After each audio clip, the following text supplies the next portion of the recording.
Certaines algues sont les seuls mets dignes de la table d'un roi, écrivait Tseuteux au 7e siècle avant notre ère. En 2021, les algues sont toujours mises à l'honneur sur les tables, principalement en Asie, mais semblent être absentes des tables européennes. Cela est notamment dû à une image négative que l'on peut en avoir par les marées vertes. Cependant, les algues n'ont pas dit leur dernier mot et s'imposent dans nos sociétés petit à petit à travers de nouveaux usages et procédés innovants. Les algues présentent différentes catégories et formes, les microalgues constituées d'un faible nombre de cellules et les macroalgues telles que les laminaires. Aujourd'hui, 221 variétés d'algues sont considérées comme ayant une valeur commerciale, mais seulement 10 sont réellement cultivées de manière intensive à travers le monde, selon la FAO. Parmi ces algues, toutes ne sont pas comestibles cependant. En France, 25 variétés ont été considérées comme telles selon le CEVA, Centre d'évaluation et de valorisation des algues. Les algues présentent de nombreux avantages en termes d'alimentation pour l'homme. Celles-ci sont riches en nutriments essentiels à notre bonne santé, tels que l'iode, le manganèse ou le fluorure.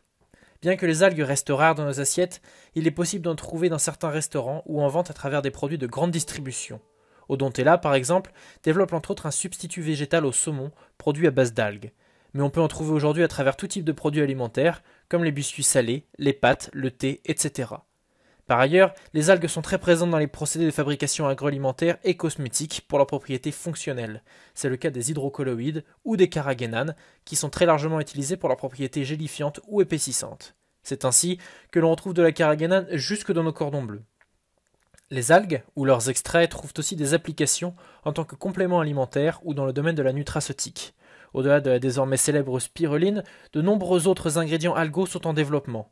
Ainsi, différentes huiles à base d'algues apparaissent sur le marché.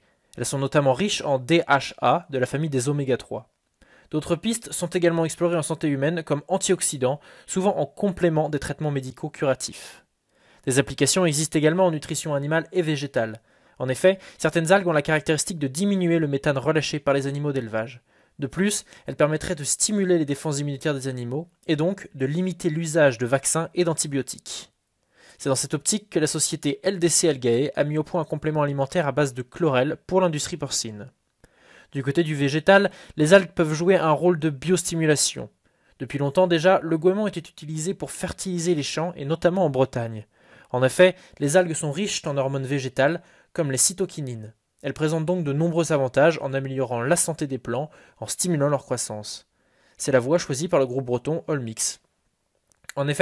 Enfin, considérées comme de la biomasse, les algues peuvent être utilisées dans différents procédés industriels et chimiques, comme la fabrication de biocarburants par exemple. L'idée de produire du bioplastique à partir de cette biomasse est explorée comme alternative écologique au plastique traditionnel. À l'image d'Algues Opaques, entreprise Malouine qui produit des granulés de plastique à partir d'algues. Ce sera donc grâce à leur large panel d'applications que les algues pourraient s'imposer comme la prochaine ressource phare d'une révolution industrielle plus verte. Or, les algues sont une ressource abondante et peu polluante, ne nécessitant ni eau, ni engrais, ni pesticides.